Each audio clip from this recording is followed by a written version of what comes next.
TBC Tamil News.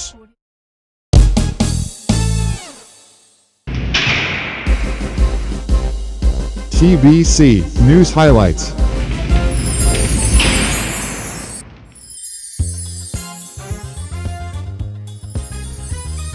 TBCயின் தலைப்புச் செய்திகள்.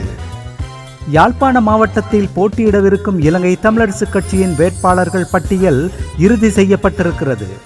மிகவும் கூடுதலாக பணத்தை செலவழித்தவர் ஐக்கிய மக்கள் சக்தி தலைவர் சஜித் பிரேமதாசா என்று தெரிய வந்திருக்கிறது. சமூக சமத்துவ கட்சியின் தலைவர் முருகேசு சந்திரகுமார் பாராளுமன்ற தேர்தலில் ஐக்கிய மக்கள் சக்தியுடன் சேர்ந்து போட்டியிடவிருக்கிறார்.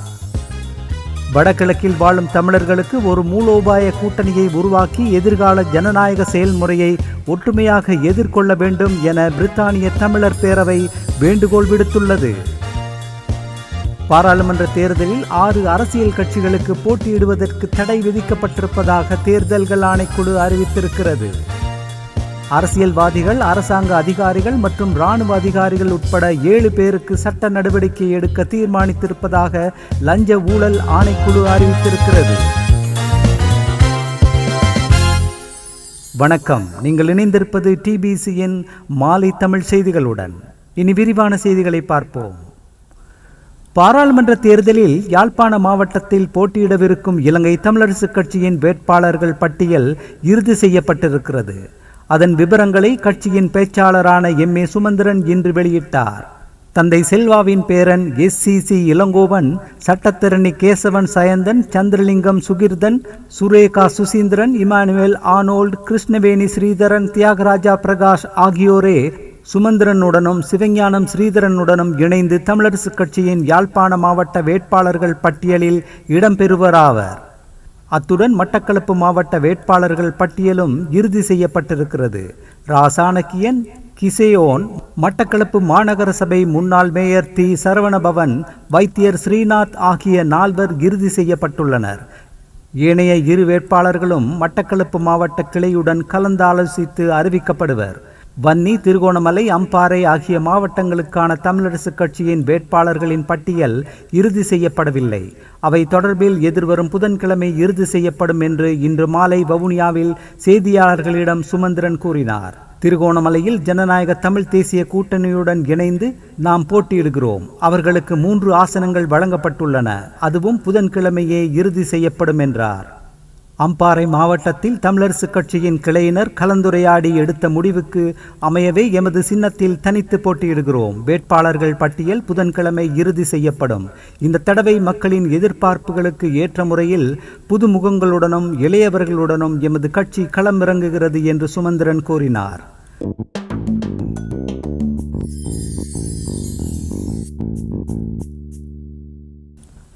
ஜனாதிபதி தேர்தலில் தொலைக்காட்சி சேவைகள், வானொலி சேவைகள் மற்றும் பத்திரிகைகளில் பிரச்சார விளம்பரங்களுக்காக மிகவும் கூடுதலாக பணத்தை செலவழித்தவர் ஐக்கிய மக்கள் சக்தி தலைவர் சஜித் பிரேமதாசாவை என்று தெரிய வந்திருக்கிறது. ஜனநாயக சீர்திருத்தங்கள் மற்றும் தேர்தல் ஆய்வுகளுக்கான நிறுவனத்தின் நிறைவேற்று பணிப்பாளரான மஞ்சுள கஜநாயக்க வெளியிட்டிருக்கும் விவரங்களின் பிரகாரம் பிரேமதாச தனது பிரச்சாரங்களுக்காக 158 கோடி ரூபாவை செலவழித்திருக்கிறார். இதில் தொலைக்காட்சி விளம்பரங்களுக்காக 141 கோடி ரூபாவும், வானொலி விளம்பரங்களுக்காக 3 கோடியே 73 லட்சம் ரூபாவும், பத்திரிகை விளம்பரங்களுக்காக 11 கோடியே 38 லட்சம் ரூபாவும் செலவு செய்யப்பட்டிருக்கின்றன.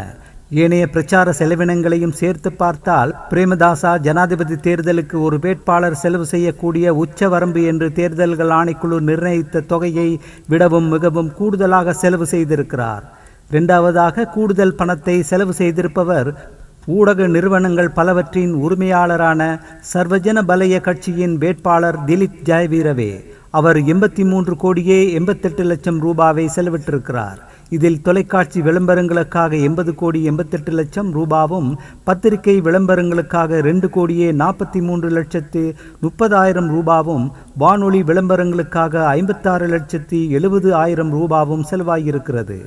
3வது செலவாளியான முன்னாள் ஜனாதிபதி ரணில் விக்ரமசிங்க 3 வகையான ஊடகங்கள் ஊடான விளம்பரங்களுக்காக 61 கோடியே 35 லட்சம் ரூபாவை செலவிட்டிருக்கிறார். 4வதாக ஜனாதிபதி அனுரகுமார திசாநாயக்க ஊடக விளம்பரங்களுக்காக 27 கோடியே 12,60,000 ரூபாவை செலவு செய்திருக்கிறார்.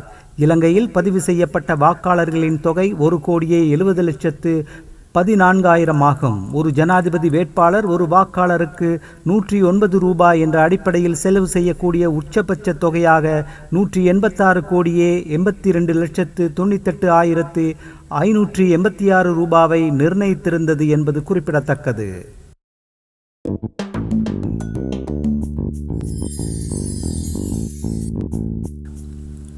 முன்னாள் ஈழ மக்கள் ஜனநாயக கட்சியின் யாழ்ப்பாண மாவட்ட பாராளுமன்ற உறுப்பினரும் தற்போது சமூக சமத்துவ கட்சியின் தலைவருமான முருகேசு சந்திரகுமார் பாராளுமன்ற தேர்தலில் சஜித் பிரேமதாசா தலைமையிலான ஐக்கிய மக்கள் சக்தியுடன் சேர்ந்து போட்டியிடவிருக்கிறார்.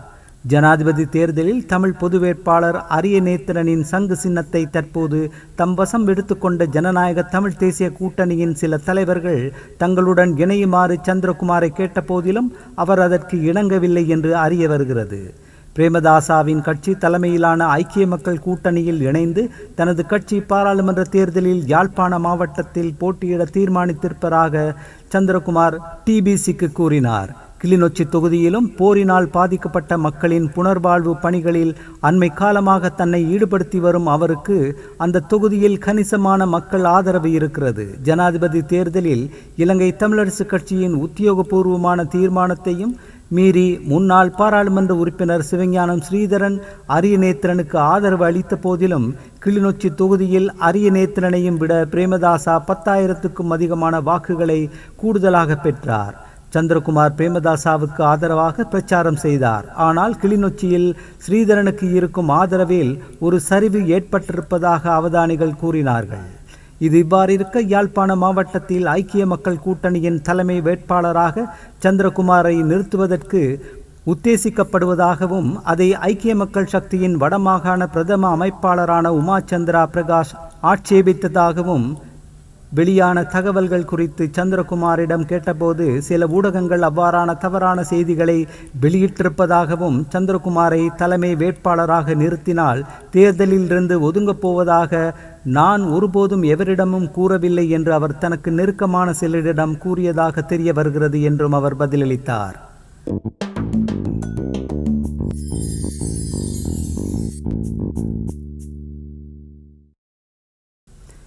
ஜேவிபியின் தமிழர் விரோத கடந்த காலங்களில் சமாதான முயற்சிகளை குழப்புவதற்கு அவர்கள் மேற்கொண்ட நடவடிக்கைகள் ஆகியவற்றை சுட்டிக்காட்டிய அறிக்கையொன்றை வெளியிட்டுள்ள பிரித்தானிய தமிழர் பேரவை இலங்கையின் வடகிழக்கில் வாழும் தமிழர்கள் ஒரு மூலோபாய கூட்டணியை உருவாக்கி எதிர்கால ஜனநாயக செயல்முறையை ஒற்றுமையாக எதிர்கொள்ள வேண்டும் என வேண்டுகோள் விடுத்துள்ளது. பிரித்தானிய தமிழர் பேரவை மேலும் தெரிவித்துள்ளதாவது: மிக மோசமான அரசாங்கங்களின் கீழ் தேசம் திணறிக் கொண்டிருந்த தருணத்தில் அமைப்பு முறையில் தீவிர மாற்றங்களை கொண்டுவரும் வாக்குறுதியை வழங்கிய அனுரகுமார திசாநாயக்க ஜனாதிபதியாக தெரிவு செய்யப்பட்டிருப்பது அவரின் வருகை இலங்கை மக்களின் பெரும் நிம்மதியை அளிக்கும் விடயம் போல தோன்றுகிறது. தமிழ் மக்களுக்கு எதிரான 75 வருட வன்முறைகள் இனப்படுகொலைகளை இந்த மாற்றம் முடிவுக்கு கொண்டு வருமா? இந்த அறிக்கை அனுரகுமார திசாநாயக்கவின் அடித்தளமான ஜேவிபியின் கடந்த காலத்தை அம்பலப்படுத்துகிறது.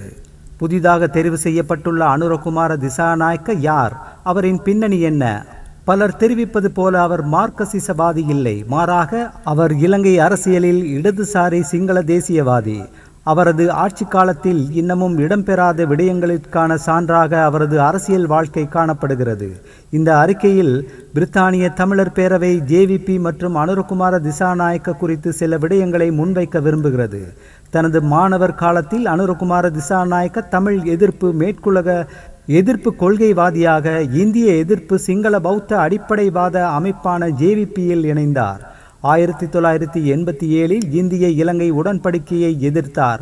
வன்முறைகளை முன்னெடுத்தார். ரணில் விக்ரமசிங்காவின் ஐக்கிய தேசிய முன்னணிக்கும் தமிழீழ விடுதலை புலிகளுக்கும் எதிரான நோர்வேயின் அனுசரணையுடனான சமாதான முயற்சிகளை எதிர்க்கும் முக்கிய அரசியல் சக்தியாக 2001 முதல் 2004 ஆண்டிற்கான இடையில் ஜேவிபி பிரபலியம் பெற்றது. 2002 யுத்த நிறுத்த உடன்படிக்கையை தொடர்ந்து ஜேவிபி சர்வதேச சமூகத்தின் ஆதரவுடன் முன்னெடுக்கப்பட்ட யுத்த நிறுத்த உடன்படிக்கைக்கு எதிரான சக்தி வாய்ந்த மற்றும் ஒத்திசைவான அரசியல் வேலை திட்டத்தை வெளிப்படுத்த தொடங்கியது. 2003 கொழும்பில் மாதத்துக்கு ஒருமுறை என்ற அடிப்படையில் ஜேவிபி பெரும் ஆர்ப்பாட்டங்களை ஏற்பாடு செய்தது. இதன் காரணமாக தலைநகரம் பலமுறை முடங்கியது. ஐக்கிய தேசிய கட்சியின் சந்தை சீர்திருத்த கொள்கை குறித்து மக்கள் மத்தியில் காணப்பட்ட அதிருப்தியை வெற்றிகரமாக பயன்படுத்த ஜேவிபி தொழிற்சங்கங்கள் மத்தியில் தனக்கிருந்த செல்வாக்கை பயன்படுத்தி 2003 பிற்பகுதியிலும் 2004 ஆரம்பத்திலும் சுகாதார போக்குவரத்து துறை போன்றவற்றில் பணி பகிஷ்கரிப்பு போராட்டங்களை முன்னெடுத்தது. இதன் மூலம் சமாதான உடன்படிக்கைக்கு எதிரான மக்களின் உணர்வுகளை திரட்டுவதில் ஜேவிபி முக்கிய பங்களிப்பை செய்தது. ஜேவிபி இதன் மூலம் ஜனாதிபதி சந்திரிகா குமாரதுங்கவிற்கு கடும் அழுத்தங்களை கொடுத்தது. அவர் ஐக்கிய தேசிய முன்னணியின் அரசாங்கத்தை கலைத்தமைக்கான காரணமாக இதனை முன்வைத்தார். தனது நடவடிக்கையை நியாயப்படுத்தினார். வெளிநாட்டு வேலை வாய்ப்புகளுக்காக இவ்வருடம் இதுவரையில் 2,40,000க்கும் அதிகமான இலங்கையர்கள் நாட்டை விட்டு வெளியேறியிருப்பதாக வெளிநாட்டு வேலைவாய்ப்பு பணியகம் அறிவித்திருக்கிறது. கடந்த வருடம் செப்டம்பர் மாதத்துடன் ஒப்பிடும்போது இவ்வருடம் செப்டம்பர் மாதத்தில் 10% அதிகமான இலங்கையர்கள் வெளிநாட்டில் வேலை வாய்ப்புகளுக்காக வெளியேறியிருக்கிறார்கள். இவ்வருடம் ஜனவரி தொடக்கம் செப்டம்பர் வரை 2,40,109 இலங்கையர்கள் வெளிநாடுகளில் வேலை வாய்ப்பை பெற்றிருக்கிறார்கள். இவர்களில் பெண்கள் தொகை 99,939 ஆகும். ஆண்களின் தொகை 1,42,170 ஆகும்.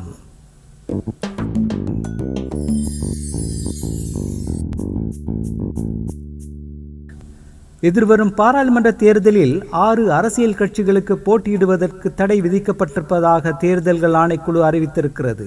அந்த கட்சிகளின் பொதுச் செயலாளர்கள் தொடர்பாக எழுந்த பிரச்சினைகளுக்கு தீர்வு காணப்படாதமையே காரணம் என்று கூறப்பட்டிருக்கிறது.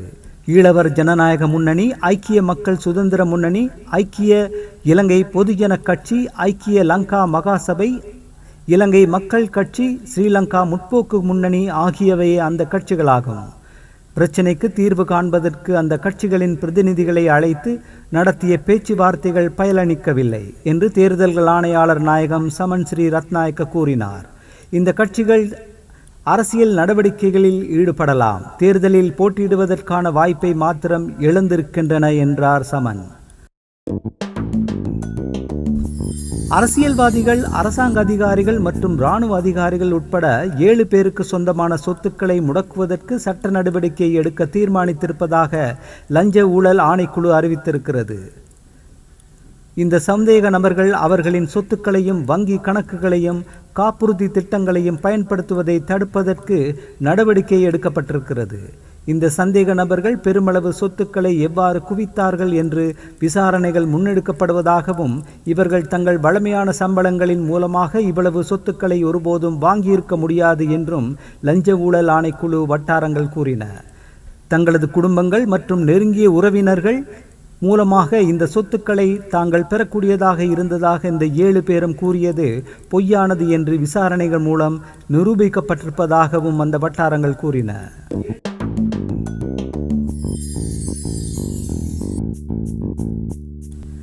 அரசியலில் இருந்து முழுமையாக ஓய்வு பெற முன்னாள் ஜனாதிபதி மஹிந்த ராஜபக்ச தீர்மானித்துள்ளதாக தகவல் வெளியாகியுள்ளது.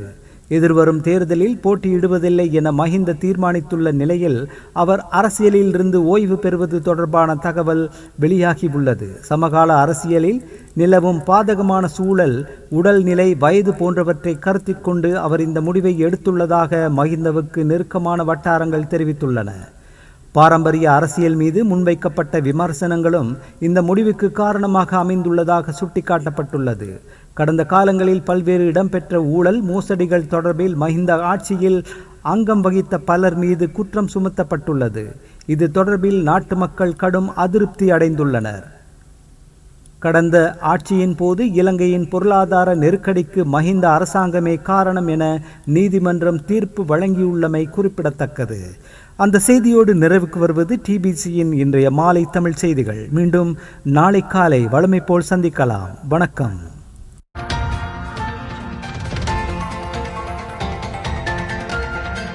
TBC Tamil News.